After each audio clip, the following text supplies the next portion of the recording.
Hey everyone, Sagriasin here, and today I'm going to be showing you how to play around with proportions, and I'm going to talk a lot about shapes.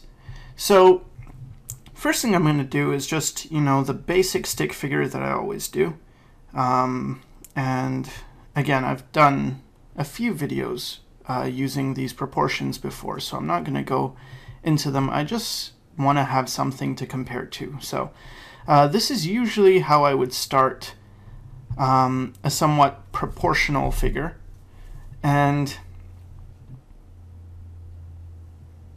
now I'm going to do the same thing, the same kind of proportional figure, except instead of using all those lines, I'm just going to use some shapes. So I created a shape for the rib cage, the head, the pelvis, and then I attached some sticks for the arms, but you'll notice that I use a very flowing line and everything's very free.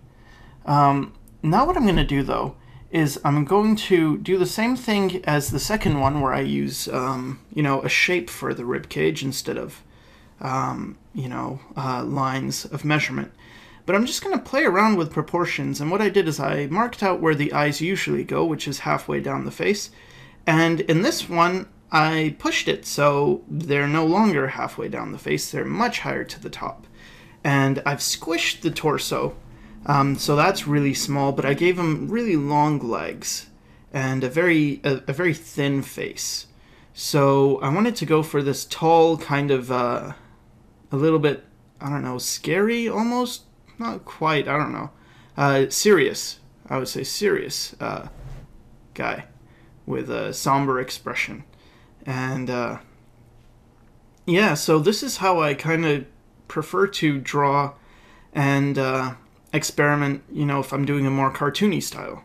Or when I'm doing caricatures, it affords me the freedom to play around with the proportions. So a lot of this is just going to be me going through different variations, different shapes, to give you a sense of perhaps the possibilities. And maybe if you're not exploiting them, you might want to. I always find it's a lot more interesting to see people, push shapes around a little bit. Because it can get boring doing the same old realistic figure all the time. And here I'm going to go the opposite extreme and do a wider person. And again, my lines are very flowy. I tend to work a lot with stick figures myself, more than shapes.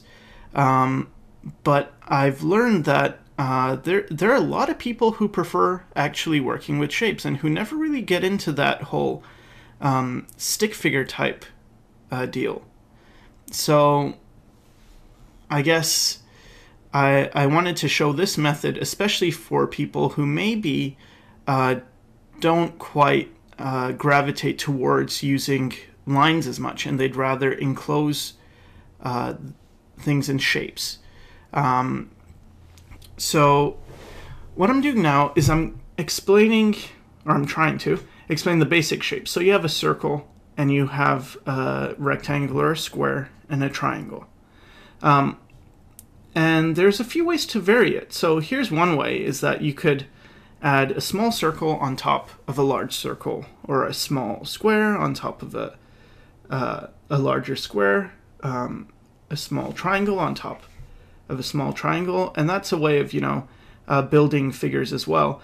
But a much more interesting and appealing way is to use the following shapes, and they're all beanie shapes. They're like jelly beans or a beanbag. So the first one's very round, the second one's a little more rectangular, and the third one's more triangular. But you can see they all have some things in common. One is that they have like a straight side, and then they have a curved side.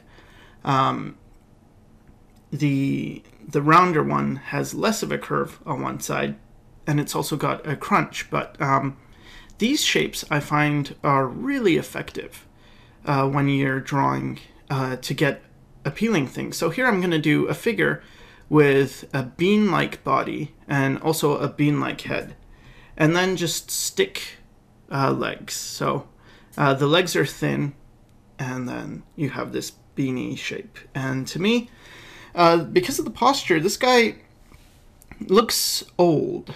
So I'm thinking, okay, this is an old fellow, and he's, yep, he's not got much hair on his head. Now I'm going to try a character using the more rectangular shape.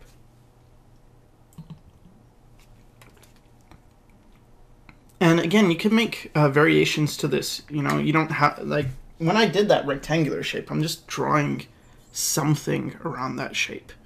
It's not like some perfect shape that you would go and study or anything. It's just the idea of using these kind of shapes. And so here I'm doing a woman, and I'm not sure about the legs, so, you know, I'm changing the position. I figure, okay, she's holding a wait, what are they? Telescopes? Yeah. Yeah, so I'm just playing around, and part of the learning process with playing with shapes is really to experiment a lot and, you know, try different things, see what shapes are appealing, what shapes work better than other shapes. Too often you'll see, especially in cartooning books, things are reduced to cylinders and spheres a lot. But cylinders and spheres aren't really that appealing. It's hard to get as cool a character with cylinders and spheres often as it is with these kind of, I don't know how to call them, but they're more abstract shapes that are, they have usually one straight side, one curved side, or multiple straight sides and multiple curved sides. But yeah, they just have more energy to them, more life and more power. This leg's bugging me, so I don't think I ever really got a good leg here. And I am talking over a pre-recorded thing. It's recorded at actual speed though, so there's no, you know, time lapse or whatever, but it's yeah, I just thought it might be easier to record after the fact so I can concentrate more on what I'm saying, and it gives me less pauses, although I still, you know, say I'm a lot in pause. Anyway, so just getting in some hair, and again, everything's really loose and flowy. There's nothing stiff about it. I'm trying to keep very loose, and I'm erasing it so I can try something else. So I'm going to try the triangular body now, and I'm using a triangle for the rib cage, and the triangle for the head, and a triangle for the pelvis. And again, just trying out different body types. Here I'm using like kind of like flat triangles for the arms, and a couple for the legs, and I'm giving him really small legs compared to his body. And that's, again, like with that first guy in the beginning, I gave him a really small torso, and then that allowed me to push his legs.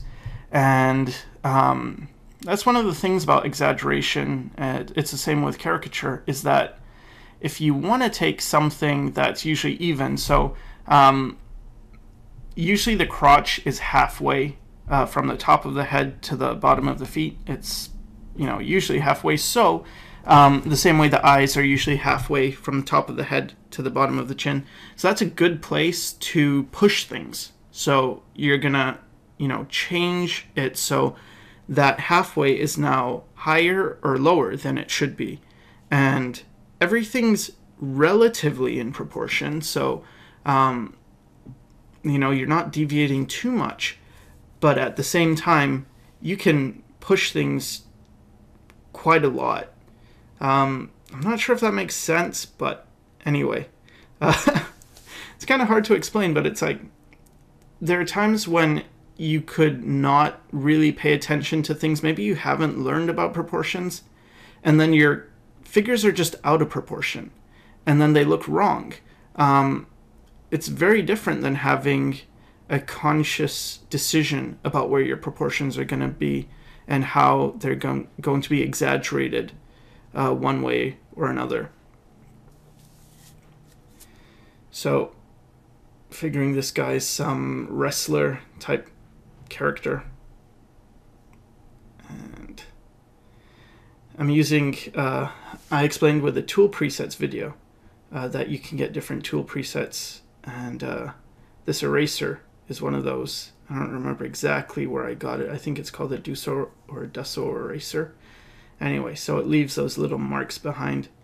Now I'm playing with a different shape, and this is a shape I've seen a friend of mine, Zenfu Lee. He uses this a lot in his characters, and it's like a skull, but I don't know. I don't know how to explain these. They're like modified or jelly bean shapes. And the jelly bean shape is something that's taught a lot in animation, but it usually doesn't have too many straights to it. And what I noticed my friend doing is he would push it so there would be straights. And so I found that very cool. And he's just the kind of guy who would really prefer working with shapes than just lines. The way I'm more suited to lines personally. It's easier for me to see things. But I do know once I start working with shapes for a while, things get a lot more interesting. You know, you get more dynamic, more fluid things happening. A little less control, though. So that's, I suppose, the trade-off with, you know, measuring. You can really make sure everything's accurate. With shapes, it's more about looking at things and eyeballing them and guessing. And for visual types, sometimes that actually works better. So again, there's always different approaches to get similar results, or you could find, you know, what you prefer to work with. Do you prefer to work with lines? Do you prefer to work with shapes? Do you prefer to work with tones? Some people don't care much for lines, and they really see things in flat areas of tone or color. Okay, so now I'm just putting down a basic perspective grid, I guess. And some of my lines are straighter than others, but I'm trying to use my arm, my shoulder, and my elbow to draw. And I figured I would do something, some character who's much more blocky. So they all generally have a torso. Maybe it's broken into the rib cage and the pelvis. Sometimes it's just one torso shape that includes both the rib cage and the pelvis. And then I have, you know, a head, arms, and legs. And the arms are often, for me anyway, they're often stick figure-ish.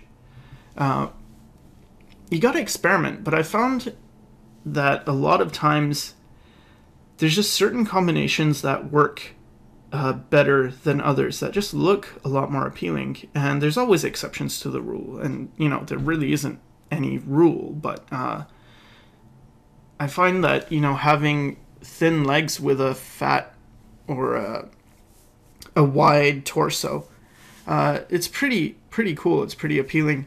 What I did there is just a small triangle, and I used that to determine my features, the placement of my features. I found that when I wasn't doing this, and I also use this for caricature and even portraits, it's just a way of seeing, you know, where do the features fit in the whole face. But when I wouldn't do this, I would sometimes make my features too big, or, you know, just spread out a bit too much.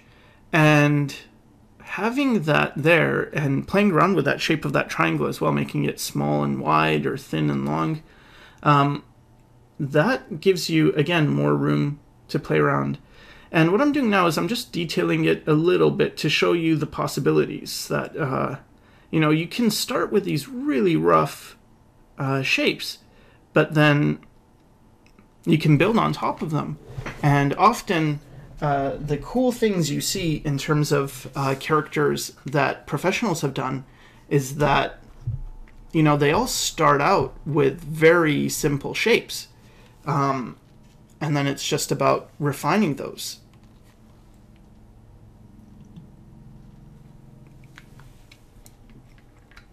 So you can find in a lot of different characters, sometimes they're based off, you know, blocky shapes, squares, or triangles.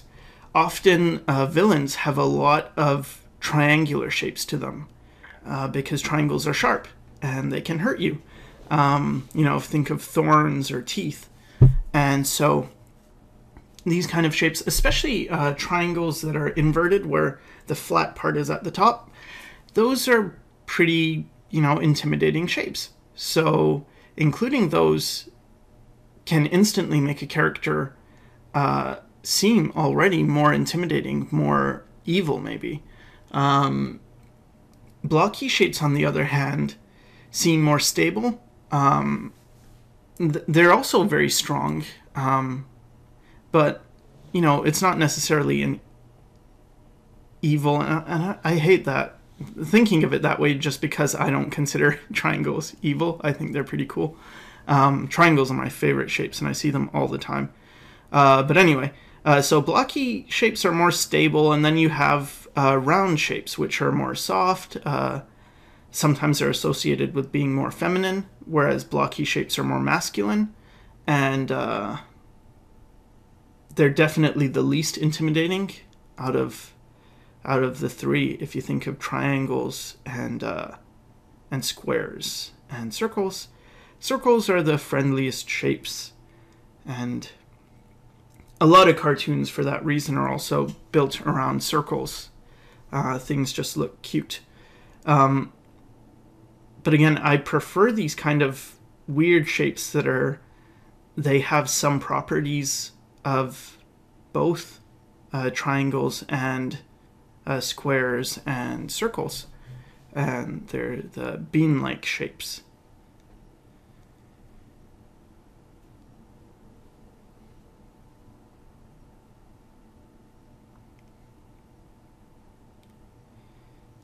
All right. I actually forgot what I was drawing here, so I'm gonna wait to see what it turns into, and then I'll start commenting on it. So what I was doing here was, actually I think I didn't even know what I was doing, and I just started playing around. Maybe I knew what I was doing. Anyway, just recorded. I have a horrible memory.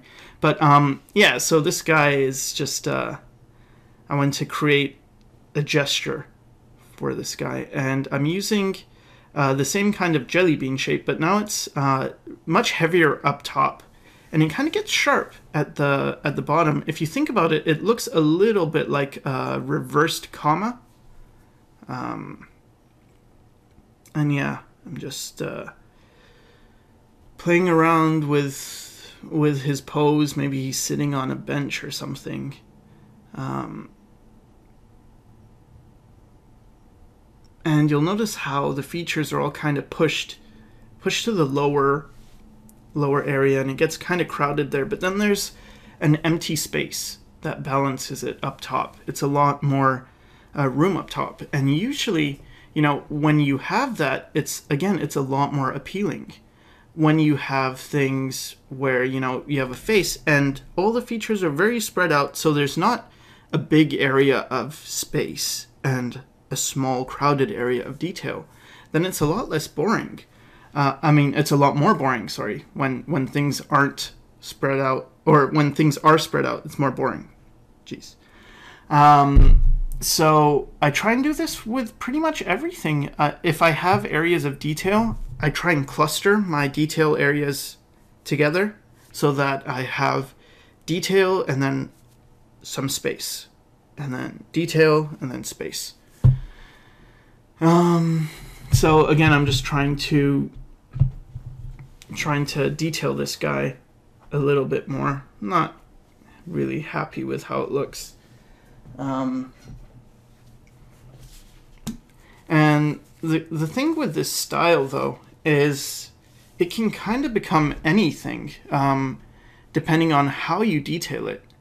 You could get pretty realistic if you wanted, if you just make sure your values are correct and you detail it, more realistically, getting all the muscles in there and the bones and everything. Or it could be cartoony, or you could even take it to like an anime style. And I've seen a lot of this type of style done by French artists.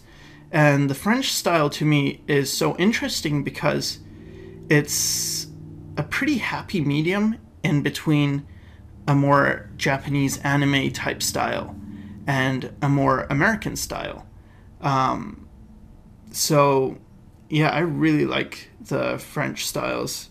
And of course there's many other styles, and there's people who use all sorts of different styles in different combinations. But I really like that. I like the idea of experimenting, of having that freedom that you could go to a more Japanese, a more French, a more American style. And again, there's not just one Japanese style, one French style, or one American style. But, just having that freedom, if they're on a spectrum, to go across the spectrum.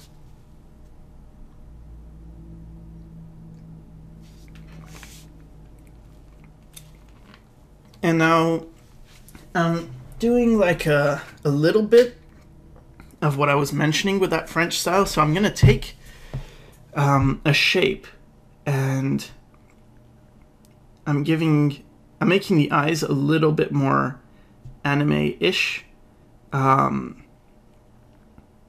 but other parts are a little more detailed than anime. It's not quite so flat, because anime often does look pretty flat.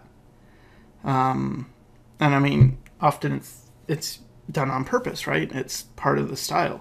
But I like having a combination, again, of more rounded shapes, more formy shapes, and three-dimensional shapes, and then maybe the eyes or the nose are more stylized. Here I'm doing the nose again, using my little method that I use. I talk about it in my how to draw. I don't know if it's how to draw noses or how to draw female noses, but it's something about how to draw noses. Anyway, putting in some hair, and I'm gonna erase it because I want to do something else.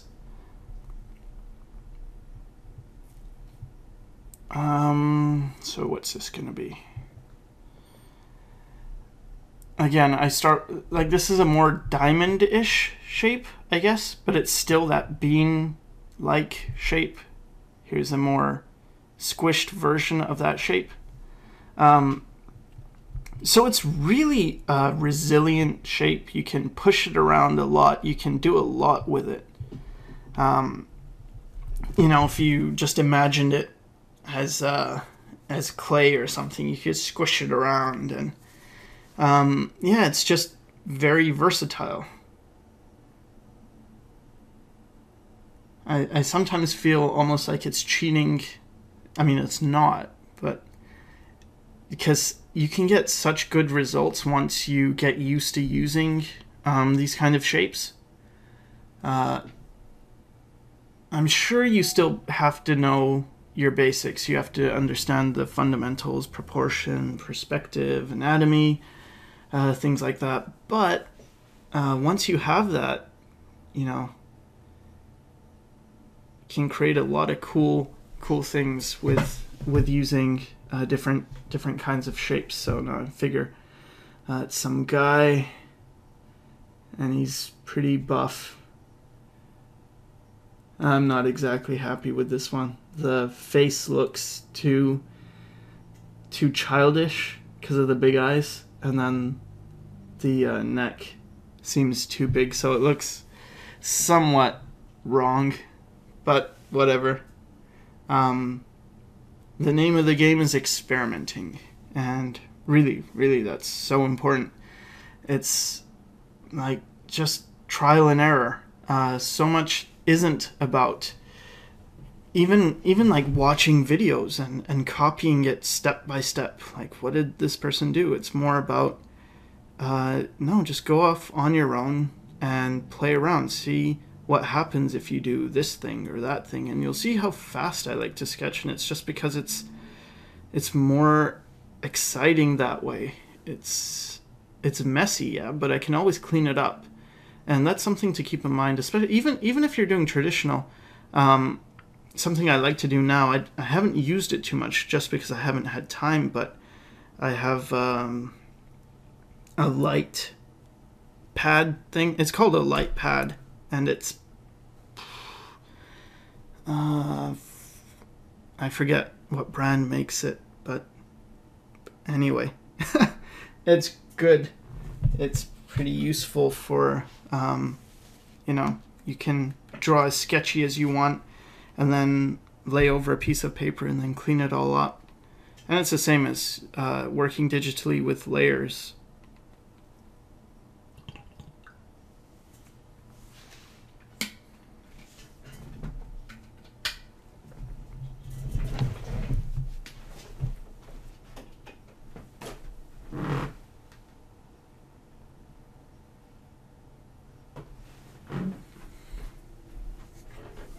So pretty much I'm winding down and figure I'll work a little bit more on this face. So I want to push the hair really far out, and it's great having working digitally. Just, I mean, because I can do things like that, I can just shrink the face, and things like this take a bit of practice, just getting used to pushing things and how far can you push things. When I do caricature, I try and do thumbnails where I'll draw and then I'll try and push it further, and each time I'm pushing it further and further. So then when I look back at the original, how far I was pushing it doesn't seem far at all. And probably, if I was starting out, or when I was, had a little bit less experience, I wouldn't push the hair quite as much as I did. But, it's cool when you do. And even if you look at a lot of characters that are already done, Disney characters or other characters, you might be surprised at just how much they push certain things. Even like Asterix and Obelisk, they're really pushed far. So let's see, just gonna give her, I don't know, like a wine glass that she's holding. Again, I'm just being really sketchy. I'm changing the position of things and not getting caught up in anything, because it's rough, it's loose, it can all be fixed. And pretty much I think that's it. So I hope it helped you. Try experimenting with these kind of shapes, and thanks for watching.